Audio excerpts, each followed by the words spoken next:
at least 3 times in the past week and a half, I have thought I wanted to do a video and then got sidetracked with hospital drama and ended up going that way instead.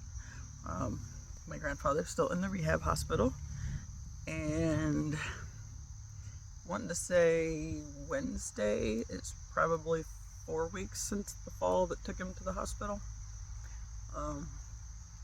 He was in, I'm pretty sure we're pushing 4 now. It's been a while. But yeah, like I was there almost daily the first couple weeks. I think with the exception of like the weekend, and the biggest thing on that was my mom and my aunt don't like driving downtown, and it was really to help them out more than anything. I don't think my mom's ever driven on the interstate, and she also doesn't like to pump her own gas. I think she's done that a handful of times in her lifetime. But me and my brother are not afraid of this task, especially me, since I'm the girl. Yeah, never bothered me. So I was mainly driving then. Now he is at a different facility, rehab hospital, and they are able to go on their own for those journeys. Don't need me driving them. I go a little less. I still go a lot more than I would really prefer to. Whether that makes me an asshole or whatever, I don't care. That's actually something that I've been processing through the past week or so. So, trying to figure out, like there's one video I wanted to do. I had like all this good stuff that like kept happening, and then it's like we'll go hang out with my mom and my grandpa, and that just kind of sucks the life out of me, to be honest. Last week, I want to say it was Tuesday. I got my wall and a half that I did do a video for. I got those done. I did a video to share. I was proud of my my creative outlet and improvisation on fixing the paint when I didn't have any more of that color left. I had fun with it. And then last Tuesday, I think, Monday or Tuesday, was one of those days where I had kind of thought I wanted to do a video, and then got talked into going to the rehab place. And then by the time I left, after hanging out with my mom and my grandpa all day, it was just like, and then I wanted to skate, but not badly enough to actually follow through with it. I should have skated. As I've said many times, I've never regretted a skate that I made myself do when I wasn't feeling up to it necessarily. That day, I was more interested in continuing the painting project. So I did another wall and a half. Stop! My trusty little sidekick shaking the shit out of her ball game and trying to annoy the shit out of me with it too. But anyway, I wanted to get to the painting so I could get that done, get stuff rearranged, and start to declutter things, because of course gotta make more clutter to clear clutter and to do big projects like I've been taking on. And rearranging my office was a big project. That was enough. That was all it took. I just picked it up and moved it around the tree, and now she's over there with it somewhere. Yeah, she's back in. Anyway, so I painted, right?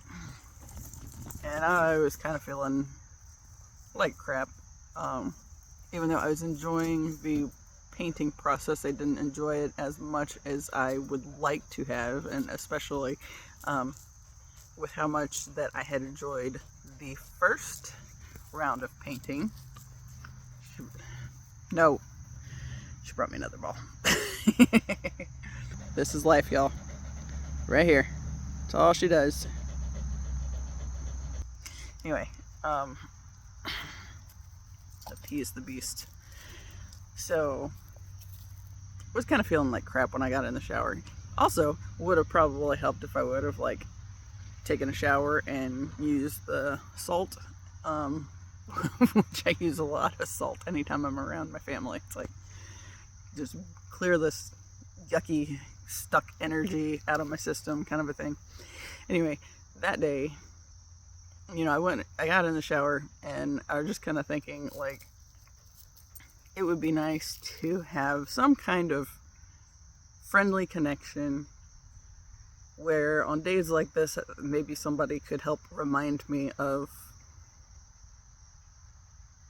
why I'm doing what I'm doing, help jog me back up and put me back in a better frame of mind, right? Yeah, especially when I'm hanging around the heavy toxic energies and then just getting drugged back down and not knowing what to do with that. Yeah, it would be nice to have somebody on the other end of the not toxic family connection type. Yes. And it was funny because I took my shower, and like as soon as I get out of the shower, somebody had sent me a message. This is somebody I went to high school with. I think we did marching band together like way long time ago. And he had sent me and my brother a message. I think like we were both friends with him on Facebook. I knew who he was, didn't really know anything. Didn't really remember anything in particular about him. But I think he saw me and my brother tagging each other all the time in this like really weird stuff. And, you know, so he found a few things and he sent us a message together and was sending these, you know, back and forth for a little while. And, you know, then every now and then we pop back up and have a brief little chat, nothing major. But then that night, I don't even, yeah, I think the neighbor's out. Hold on. Okay, sorry, had barking dogs, so my uncle got home to potty the corgi, so they saw them go out and had to alert me. But anyway, so this guy sends me a message, and you know, it was nothing big. It was just like enough of a connection. It's like, is this an answer to, to that little, I guess, request to the universe that I had put in before I went in the shower? And that was pretty quickly, I think, followed through with yes. Because I ended up, I think the next day we were talking and like I went through like my whole spiel with everything that's been going on in the past year now. And just kind of getting it out of my system, but reminding myself what the purpose of this journey has been and why I'm still moving forward on it, even when sometimes you just don't see anything happening, right? And since I was around family so much and it was kind of bringing me back down, it was nice to be able to have that connection where I was talking to somebody and being able to tell them what was going on, and just the reminder, just feeling better because now somebody else is aware of what's been going on in my world and somebody else can see why I'm connecting the dots that I'm connecting and all that fun stuff. So that was kind of nice. Then she's just staring at me, waiting for me to do something again. Anyway, kind of a weird little thing that happened. Wasn't anything like,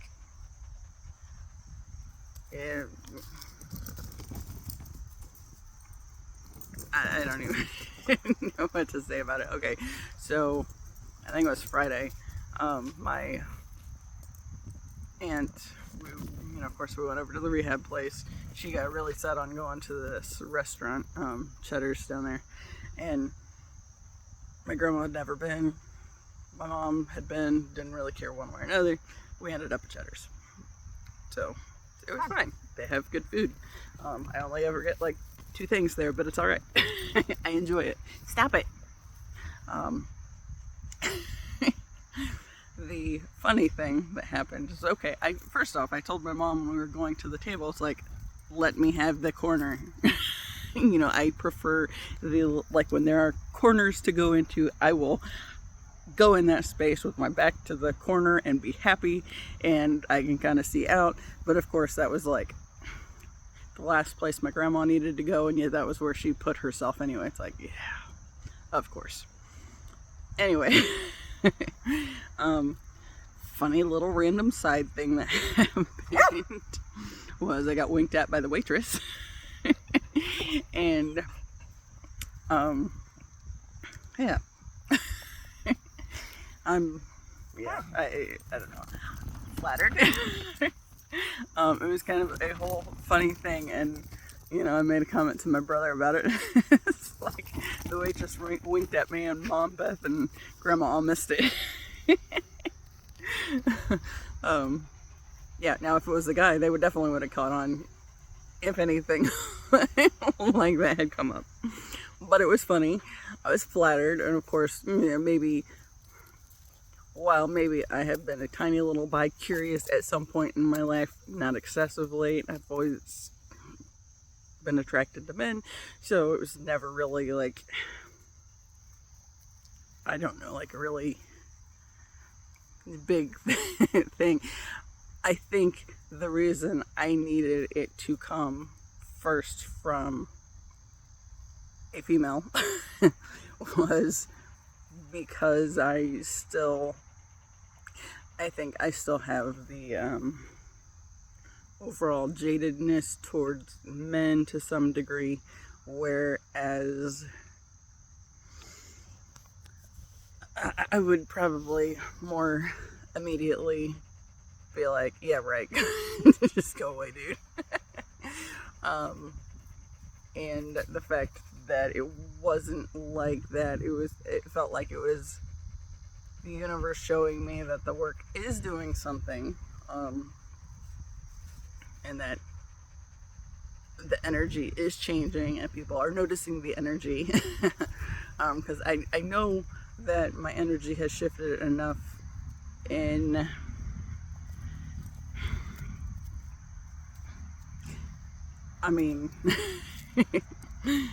because the more I see how much I've been doing and changing, the more pissed my family gets toward me, and it's kind of just them being hostile in my direction.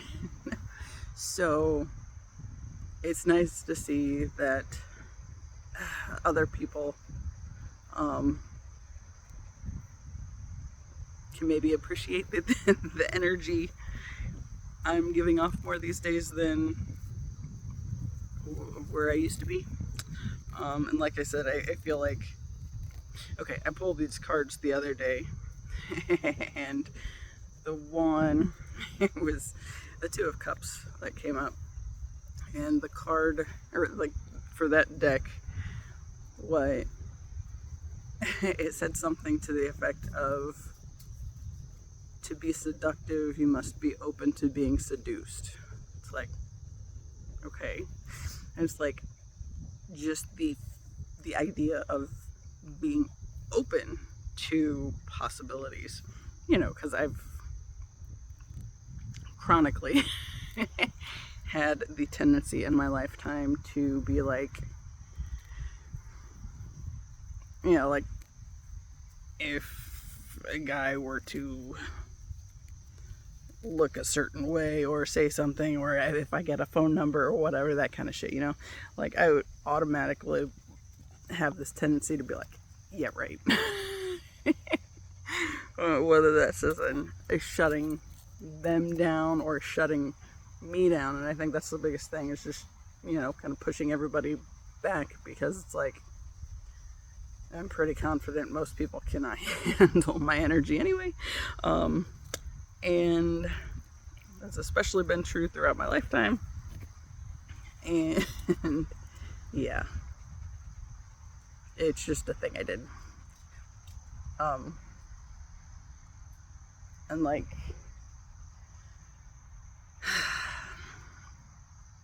you know, I've just always had that tendency to be closed off and like, yeah, right, this is nothing.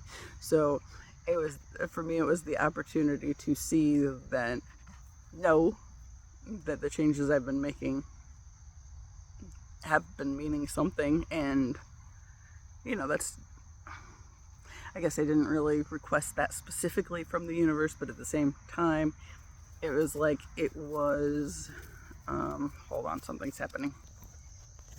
Thought I was gonna bark at me again.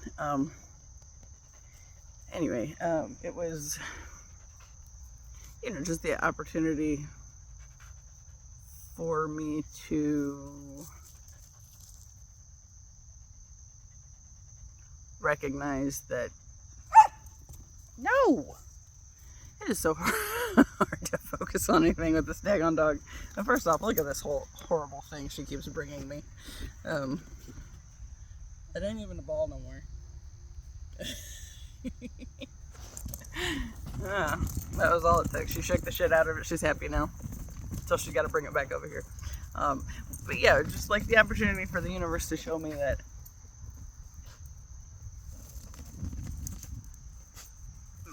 that there are, you know, because it's that whole been looking for like soul family connection kind of thing. And I guess feeling that more, that idea of that more being more magnetic, just because of the healing work that I have done. Yeah.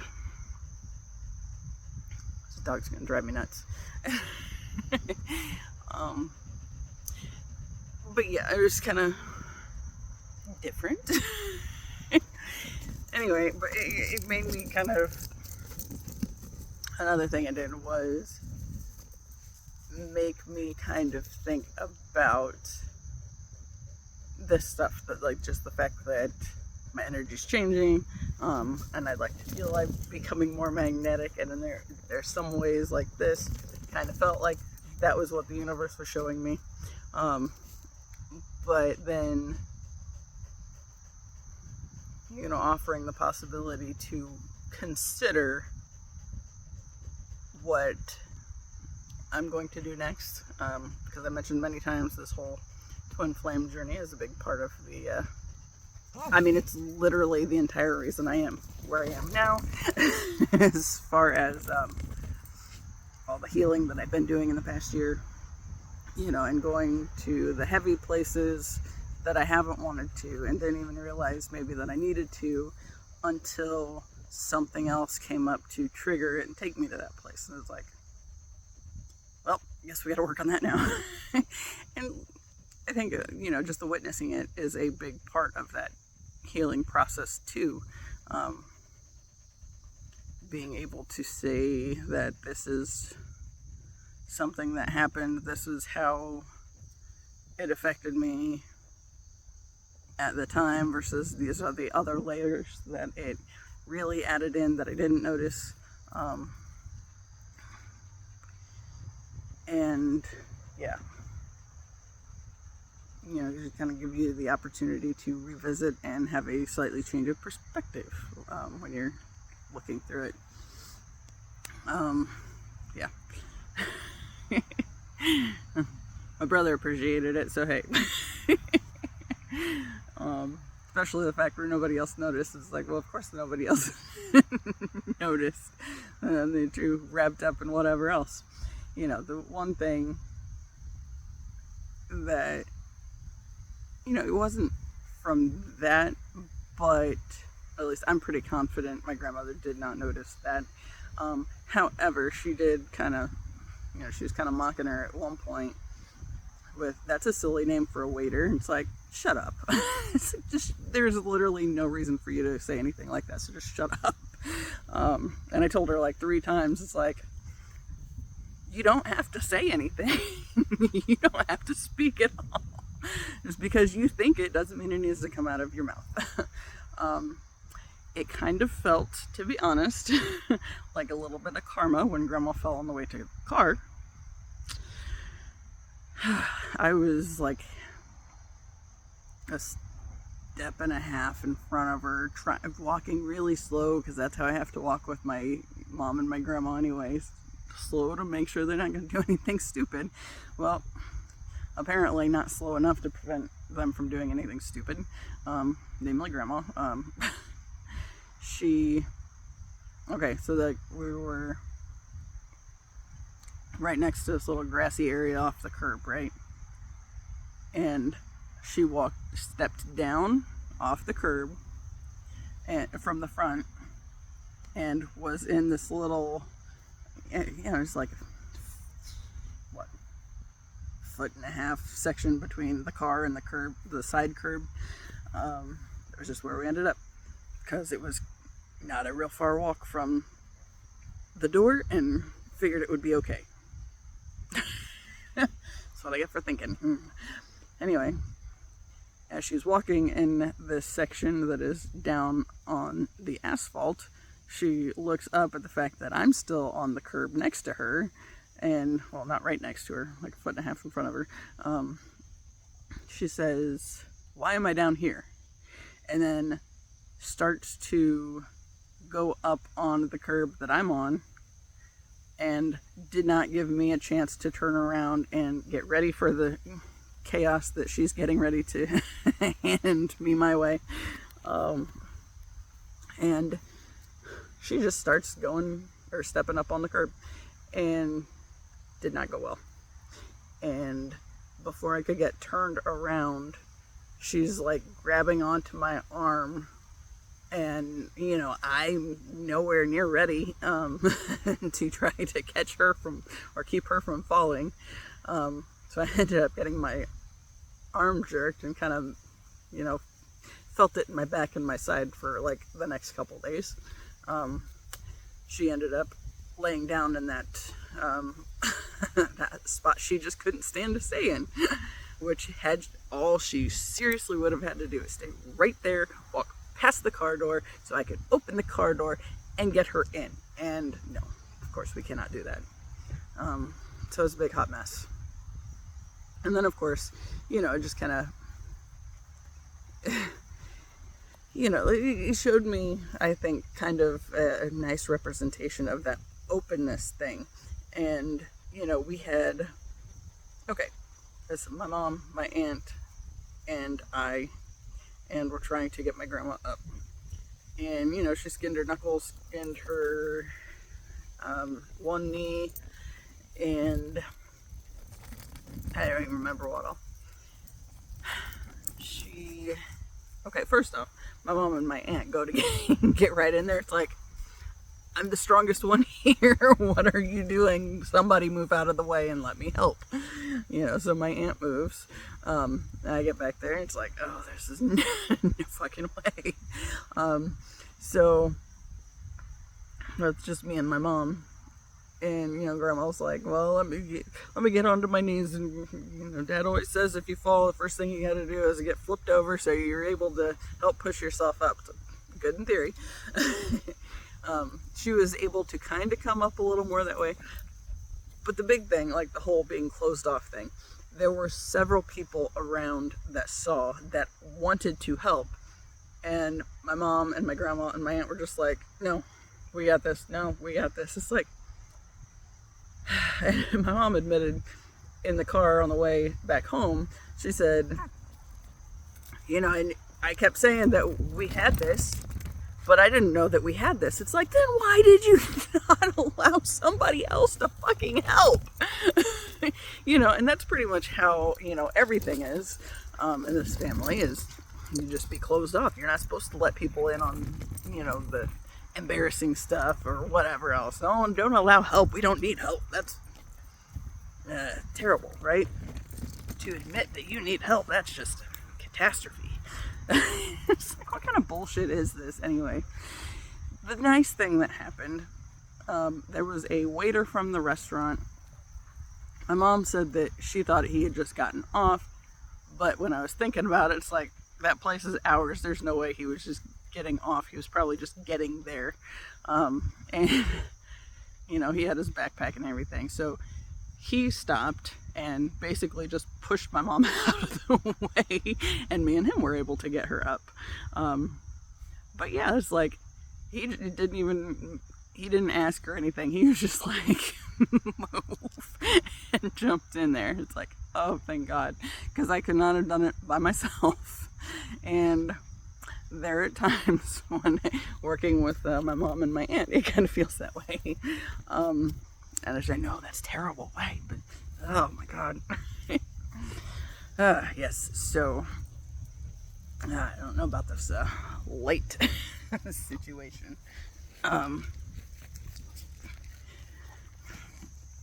Anyway, got another thing from last week, and okay, there was, honestly, I don't remember, I think it was the day after the painting, it was before all the drama at the restaurant. I woke up, and it was basically just bawling my eyes out and having this conversation in my head with my grandfather where I said, I have literally mourned your death my entire life, and I'm not going to do it anymore. You know, and I cried, of course, because what I was thinking about was just the realization that in all the time that he has spent obsessing over his death in my lifetime, one of the biggest things I think that it said to me was that I wasn't worth his time and energy, you know, because as I told my aunt when this came up over a separate thing, I did not tell her about this mourning yet. I probably will, but I'll get to that in a minute. Oh, now I derailed. This dog is distracting, and she's just staring at the ball and looking at me, and I'm trying to ignore her, but I can still see the whites of her eyes just keep showing. Okay, as I told my aunt, for an unrelated purpose, well, related, but not directly related purpose, it's like, literally, it was my 8th birthday. He and my grandma had just moved up here, and the conversation quickly turned to his death, and then that was like every holiday, birthday, anything, and it's become the opportunity for him to obsess over dying. And I don't think I really realized it until I was thinking about it last week, but it always felt like, you know, you're choosing to obsess over this thing that you have no idea if or when it's going to happen. Well, I mean, obviously it'll happen eventually, but, you know, let's see, how old was he back then? When I was 8, I don't know, 60s maybe? 50s probably.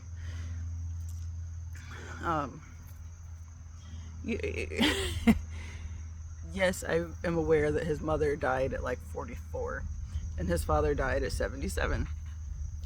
Neither of those locks you into you're going to die at that point in time. I think it was his grandmother that died at 102, so why couldn't that be one that he was looking at, right?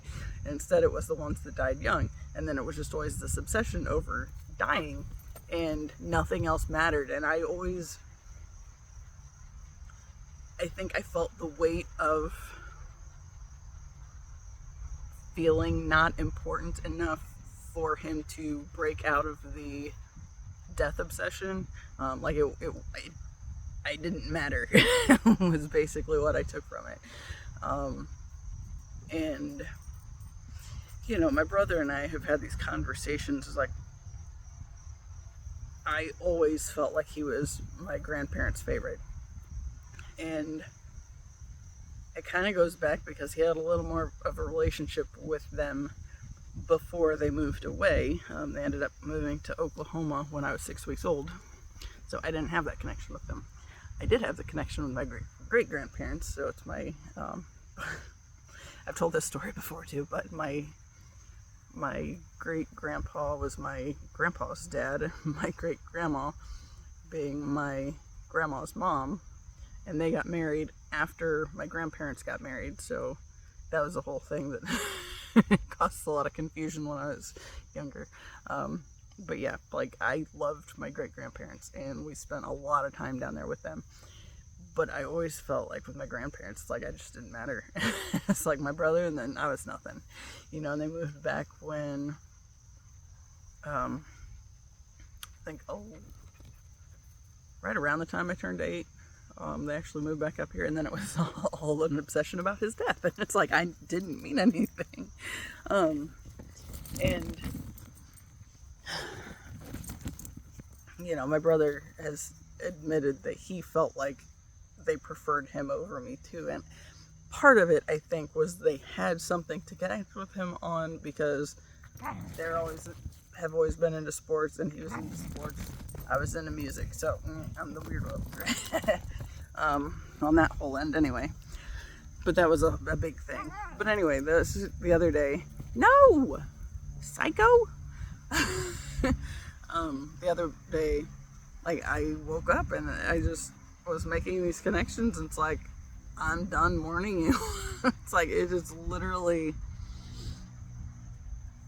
dominated so much of my life that, you know, mourning the fact that I wasn't good enough for him to care about connecting with me, because all he wanted to focus on was his death. It's like, first off, that's a sad existence, that, you know, you don't give a shit about your grandkids because you're obsessed with dying. But that's what it felt like, you know. So I had this conversation the other morning, and I'm just like crying my way through it. And then, you know, the friend that I'd only reconnected with, you know, happened to say something. I think this was the day we actually had the, like, big lengthy conversation. It was just like, I needed that little moment of somebody else being aware of the fact that I existed when I was processing this time where I felt like I did not exist. So that was helpful. Yeah. Bigger thing. Well, not a bigger thing. Another thing. So my aunt the other day said that, you know, her son, he being the youngest of the cousins, there was me and my brother, and then the next one in the lineup is 12 years younger than me, 15 years younger than my brother. And the youngest of them is 15 years younger than me and 18 years younger than my brother. So there was a big gap. But they were all, like, close in age, between the boys and girls of my aunts and uncles. There's 4 of them. Here's another weird thing. Like, my brother is the older of the 2 of us, but then both of my aunt's kids, the daughter is the oldest. It's like, that's interesting too. I don't know why I pay attention to weird shit. But it's always kind of weird. Anyway, the youngest of the cousins got really upset his mom because he sent her a message that she didn't like, and pertaining to my grandfather. And mind you, he's always been kind of distant from most of the family. I used to babysit the one aunt's kids. You know, they lived next door to me, and I used to spend a lot of time with them. And we always knew, it's like, it wasn't anything that I said specifically. They picked it up on their own and said stuff to me. But we always kind of knew that, you know, my brother was the preferred grandchild when it was just the 2 of us. When all the rest of the cousins came along, it was the youngest daughter's kids were the preferred, you know, and that was over all of us. So I always felt closer to the ones that I mean, I babysat them more often, for one thing. The youngest, honestly, he was one when he was a baby. I knew that there was a couple parts of it. The first was I was relieved that he existed because I was no longer the least of all that there was with the family lineup and whatnot. Because like I always had been the least favorite, and then when he came along, it's like finally I'm not here by myself. He was the last of the grandkids altogether. The other thing was I knew when he was, I think maybe a year old or less, that he was the one that was going to be gay.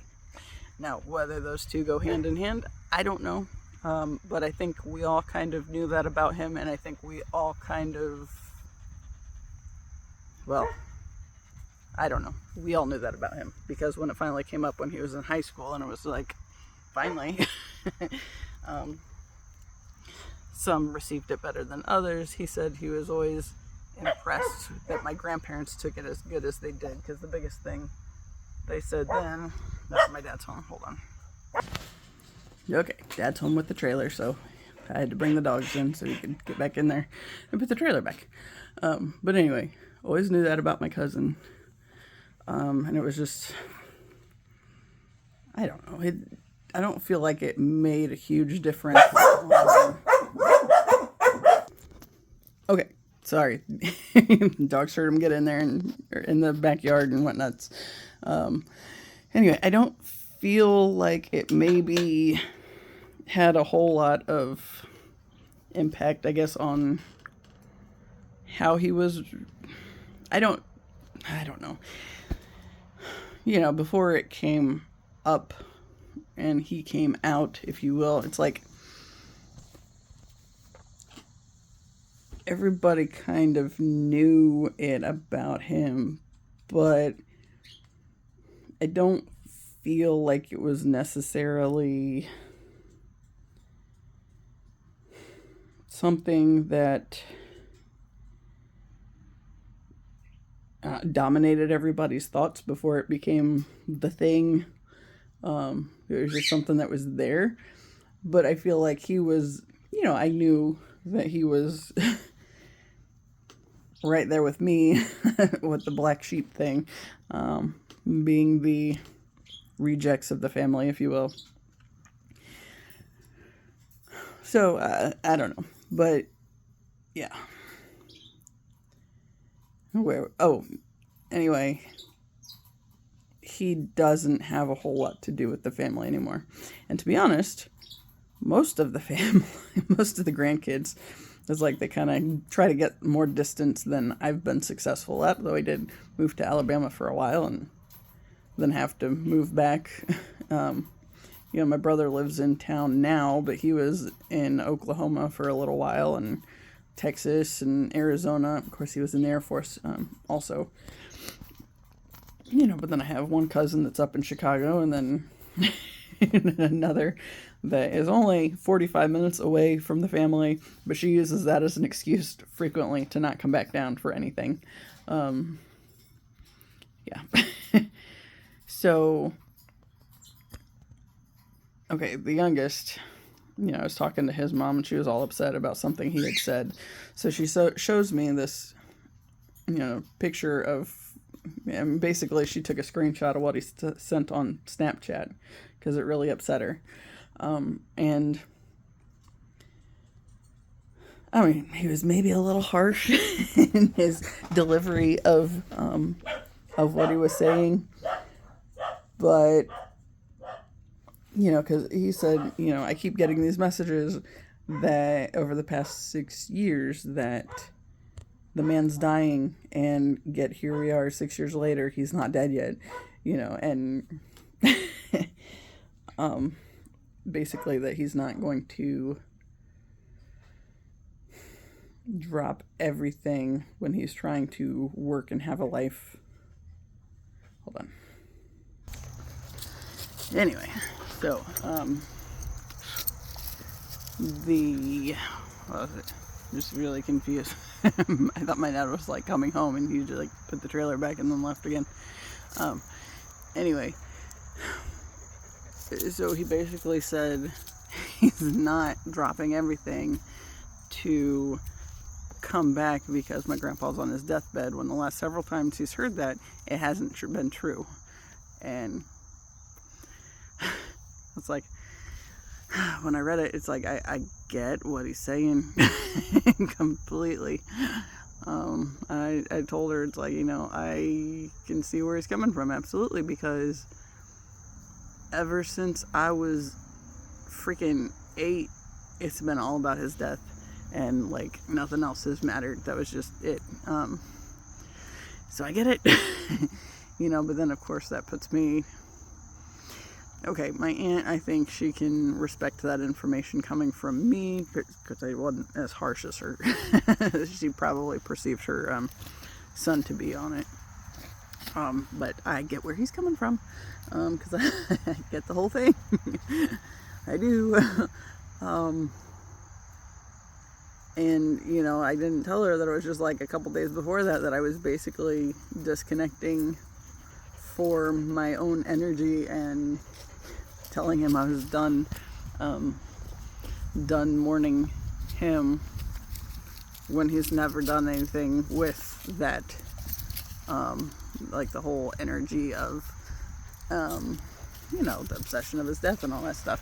And I feel like, okay, one of these things that this whole twin flame journey has taught me was that we're all connected, right?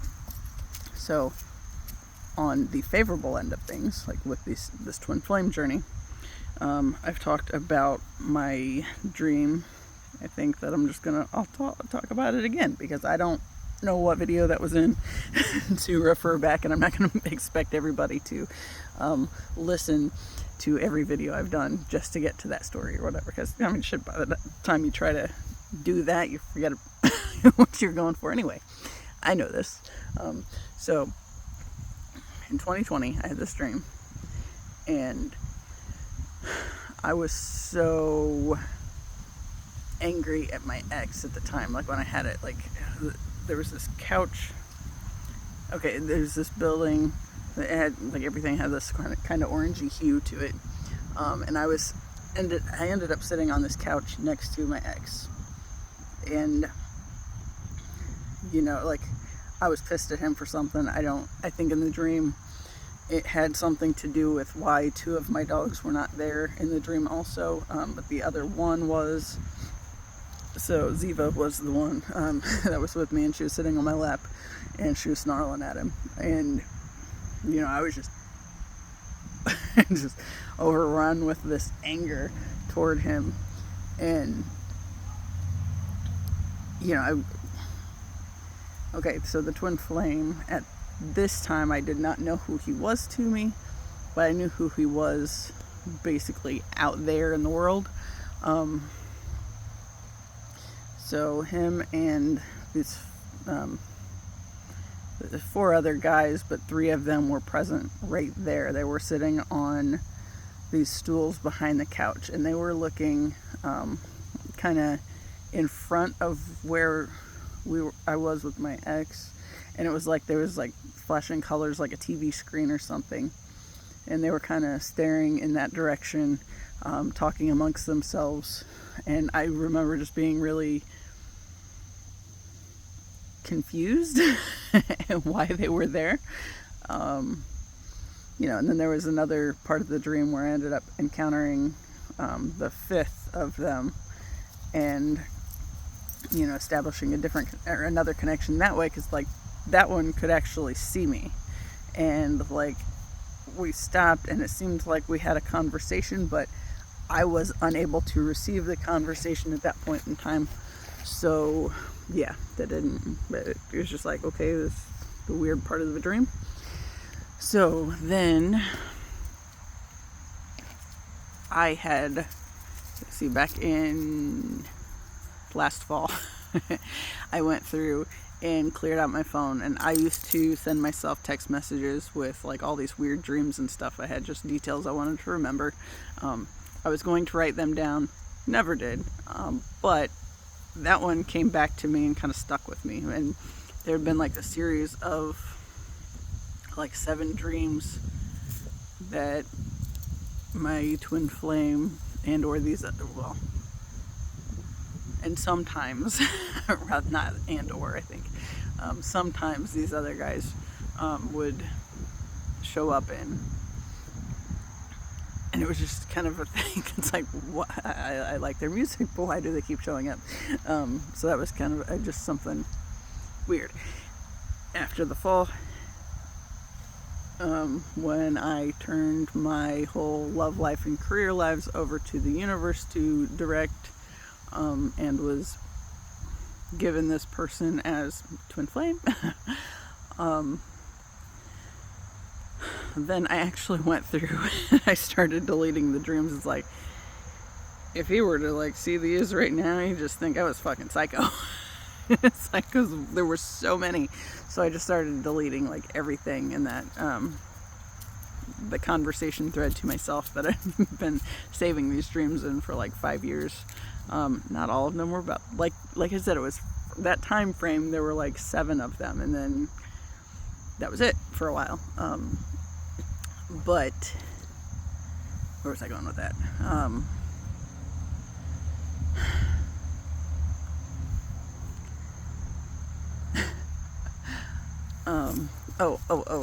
Yeah. So in the fall, or in the spring, after I have been made aware of who he is to me, and am starting to make all these other connections into a whole lot of healing work, then I start finding myself flashing back into the dream. It's like, this is weird. And honestly, okay, what happened was, there was a day back when I first found out who he was to me, when I just kind of got overwhelmed with the sense of like, he seems like he carries a lot of heavy energy, the same kind of energy that I've carried my entire life. Like, I feel like he gets the pain that I get, because you can just kind of see it in his eyes. And then like, I kind of put this loose intention out for the universe to, hey, show me something lighter, right? So then literally the next day, after I wanted to see him looking a little happier, he posts this picture that on Instagram, and it's like, okay. you know, and then it felt like, hey, what kind of connection is this, that I literally put this intention out there and suddenly something appears. So I did take a screenshot, and I've spent a lot of time revisiting this picture. I'm not afraid to admit that. In fact, it's kind of weird, because it seems like when I look into his eyes on this picture, it's like I just disappear. It's like I go somewhere completely different, and like many times it's back to the stream. So the first time that I went back to the stream, he started talking to me, but he couldn't look at me, and I was still sitting there with this heavy, dense energy from the connection to my ex at that point in time. And the message that I felt like I was getting from him was, if you need help, let me know.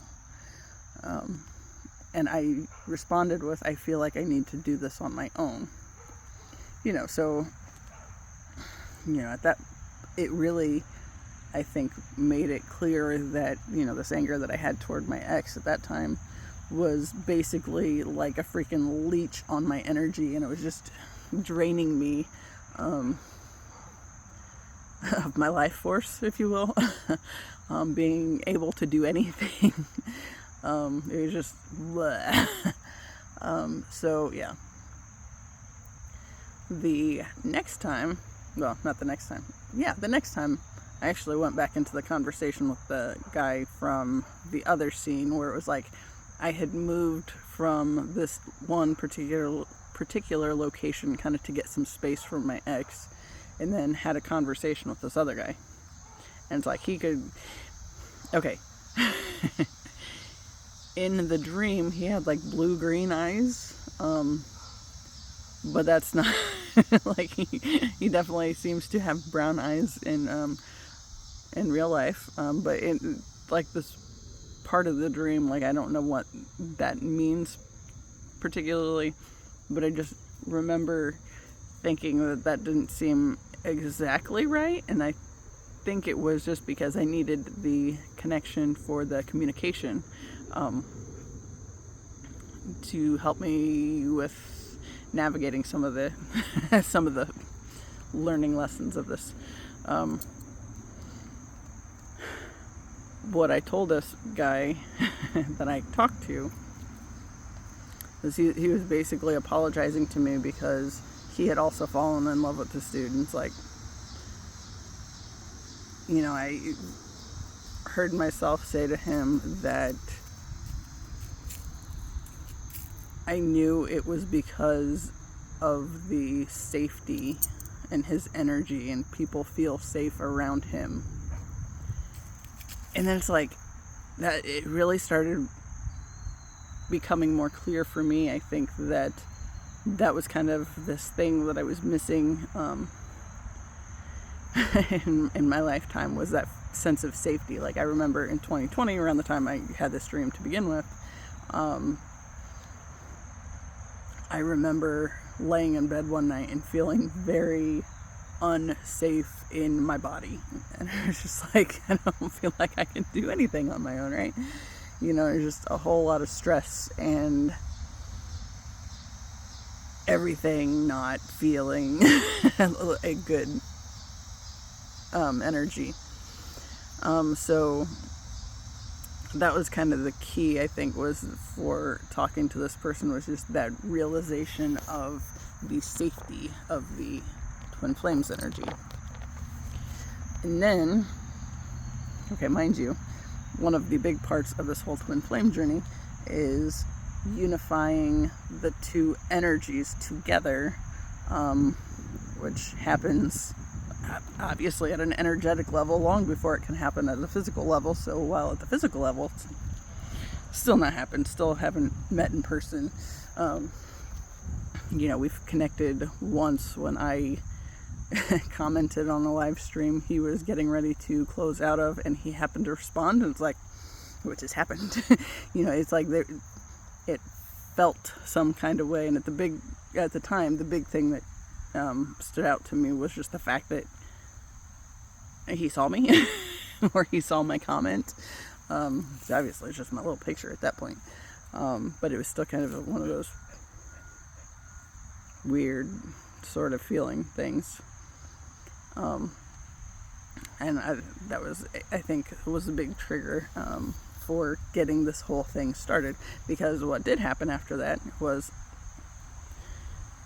I think that him responding to my comment on his live stream was actually the trigger on what started the dreams. And it was really weird because we were doing the exact same thing, like, not him, like me, my mom, and my aunt. It was just every damn day, taking Gracie to school, go to the gas station, I'd get a Dr. Pepper, they get Diet Coke. Every damn day, you know, and that was the only thing I was doing. But I started, like, having these little moments pop into my head where, like, I would imagine bumping into him somewhere, and I didn't know what that meant. It's like, I thought that I was somehow in control of these thoughts, which they didn't seem like they were under my control. I just felt like it was an obsession or something. You know, like, I started imagining bumping into him at the gas station, and then I realized in that time, it's like, the reason I only ever see this happening at a gas station is because it's literally the only thing I'm doing to get out of the house on any given day. Like, otherwise there's in big time hermit mode and, you know, still closed off from the world because I wasn't feeling safe within myself. So in the spring, as I started kind of unifying these two aspects within me, that was like a whole nother thing. And I feel like that process has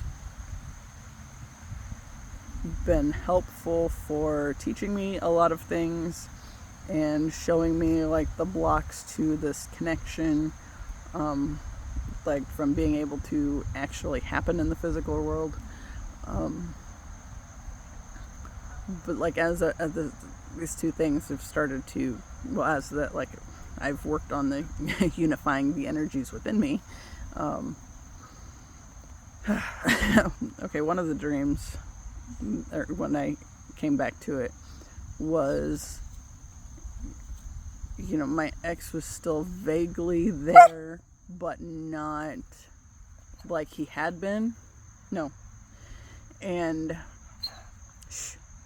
me and my twin flame were just kind of, it's like we're staring at each other, but it's kind of through like this fog.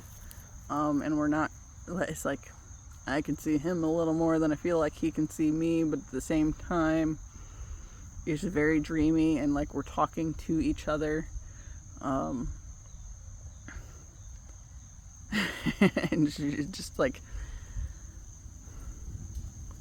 a little lovey feeling, but also kind of intoxicating to some degree and feeling a little more far away. And then back in May, the big thing that happened was when I went back into this dream. It's like okay, so this is kind of where I feel like we actually, like on my end, our energies have been unified, because I go into the stream and like all at once it's like he's full locked in on me, and it's like everything else just disappears, and there's this rush of energy, and it's like being seen and perceived all the way through. It's just like, oh, that's a lot of energy, and as I've kind of used this to think back to what this dream is telling me, I feel like he's been, building his career, establishing himself in the physical world, which the masculine twin that's what they do, right? And I'm just all up in my head and this dreamy spiritual focus, and not feeling grounded most of the time. But what I have noticed was I realized that as he networks with others, and as he, works with other people and puts his energy out into the world in various different ways, he establishes connections with other people, and it's like this is like the strengthening of a solid, healthy connection, kind of network, kind of a thing. And that was a big thing as I've been doing this healing work for myself and processing the shits to get all this toxic stuff out of my system. It's kind of helped me to realize that we're all connected, and the network that he's been establishing in this way, it's like I've always been connected to him, but like even when I haven't known who he was and all this stuff, it's just the connection was muddier. It was harder for us to find our way together. But really what I was looking for the entire time has been it's like I've always stop psycho I've always been the daydreamer and gotten lost in my head and all this kind of stuff, and I realize now it's because I can communicate better with people at an energetic level than I've ever been able to communicate with them in the physical world. And you know, like even with the new friend / old friend that I wasn't really friends with before, but now it's like, okay, when we were talking the other day, he said that one of the things he liked about me back then and always looked up to me about was he said that I had this sort of, this is who I am and fuck you if you don't like it kind of thing. It's like, I remember feeling that way a few times in my life, but I don't feel like that was my go-to way of being. You know, so then when he said that that's what he saw of me, it's like, okay, so how many people actually caught that message rather than the one where I was drowning and buried within myself because I couldn't get out of like all the junk. But anyway, that's where I started on this stuff. So like with my twin and how there's this healthy network being established, and you know, it has to happen at the energetic level first, because look at our world, guys. This is a hot fucked up mess right now. And yeah, so you know, like, okay, with my family, they don't like that I've been changing, and the fact that I am mouthier than I used to be, and I will call them out on their bullshit. Okay, here's another thing that happened in the car the other day, and it's literally stupid. Okay, so we're in the car for some reason. Oh, my mom and my aunt were talking about like different biopics or whatever that were on Netflix that they'd watched, and my mom said she watched one on Celine Dion, and then my grandma just randomly says, well, she doesn't do anything for me, and I was like, well, Glenda, you don't do anything for her either. It's like, my aunt said, well, that was mean. My mom said, that was mean. It's like, how is that mean?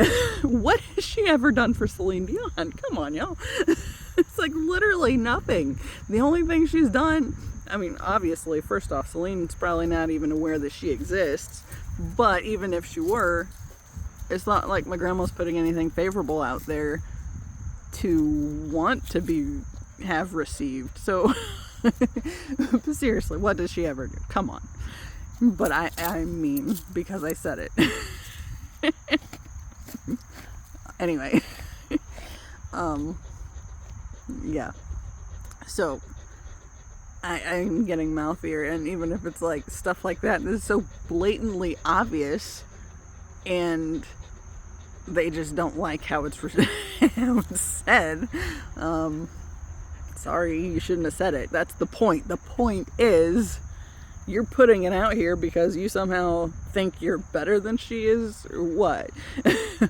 You know, and that made me realize, I mean, not that day, but this journey recently has made me realize this is a big part of why I don't like church, for one thing, because the people that surround me, that it's always been this huge deal for, are the judgiest people I know. You know, and you know, my grandma is an example right there. Okay, obviously that's not a very Christian thing to say, but she also has not been into church for a while either, since like she started falling and stuff. Like, that's, you know, not been a priority. But y'all, this isn't new shit. You know, and you know, like the stuff with my grandpa, when I say things to call him out, like, first off, okay, talking about how the weather woman looks in whatever dress she's wearing as she does the weather, that's not really nice or appropriate necessarily. So why do you need to say anything? And so when I've called him out for that, of course I'm the meanie. Not the fact that he said a douchey thing, is I was mean because I called him out. So, while I'm realizing there is this deeper, healthier network that's working on strengthening or providing strength for those of us that are here to doing this work. You know, like Dolores Cannon talks about the 3 waves of volunteers in the New Earth. That's like I've felt for a long time. I'm on that second wave, and a big part of that, I believe, was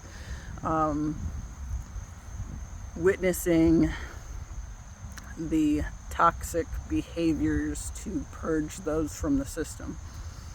So, I mean, once you start calling them out, then people start get their panties in a wad because they don't like how it feels when you're calling them out for bad behavior.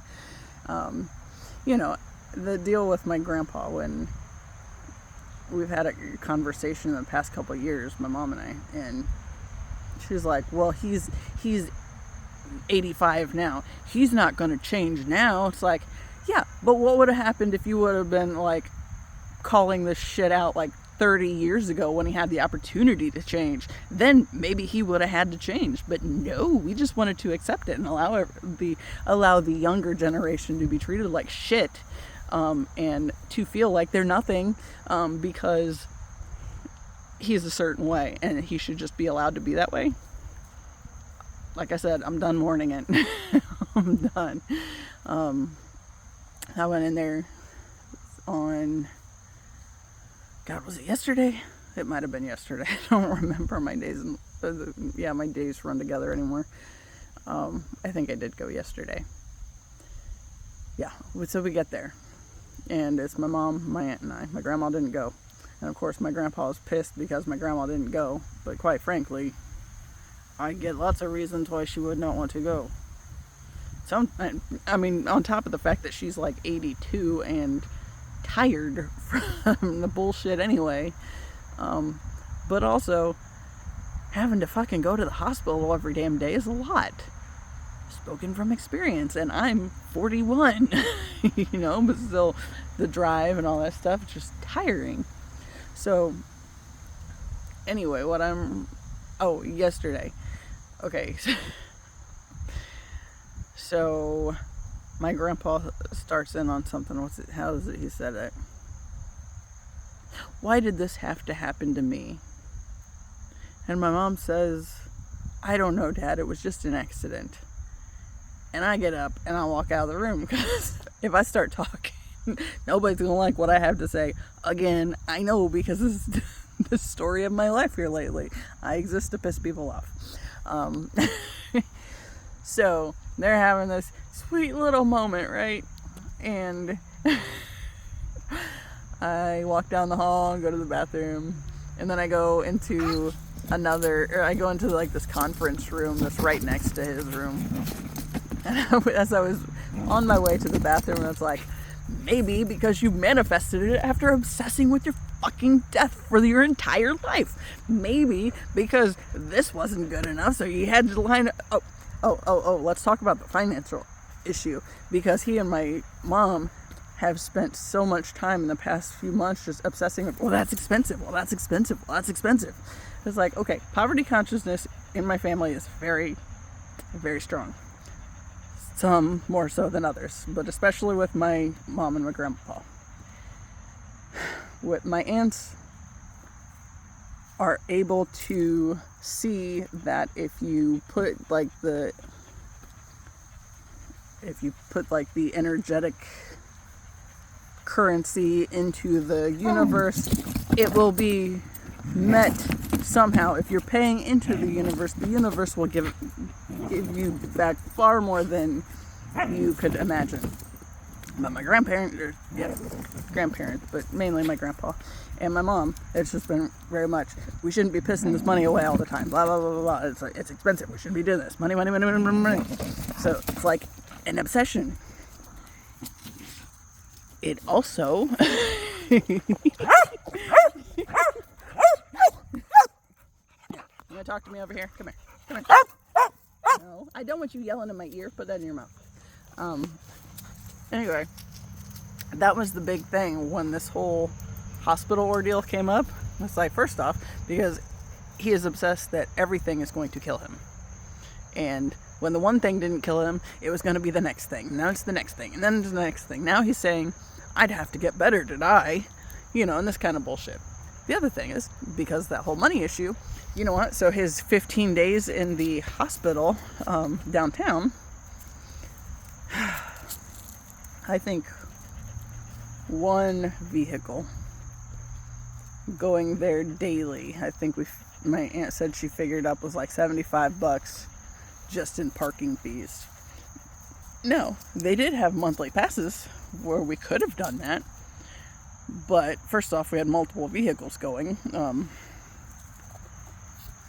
because I usually had my mom, well, no, my mom was staying up there. I usually had my aunt and my grandma with me, sometimes, delivering stuff for my mom. Sometimes my dad took a turn instead. But really, it was this obsession, or like this obsession with money ended up resulting in something that's literally just sapping like all the money you could possibly have available, because now we gotta buy freaking gas to get to the place, we gotta pay for the parking fees, we gotta pay for the food, because it's kind of a hassle to go back and forth, and not to mention just add up more parking fees that way. But we talked, my cousin said, well, you guys should get a parking pass. The problem with the parking pass was we had no idea how long we were going to be there. So, was it going to be something where we would buy the parking pass and then the next day he'd get shipped out, whatever? We didn't know. So it was like, there's a lot of things to consider, and it ended up we didn't get a parking pass, and that was just one vehicle spent $75 on parking fees, and then however many times my mom's other sister made and her family made, and that's another thing, like I get looked at in some kind of way when I decide I don't want to go,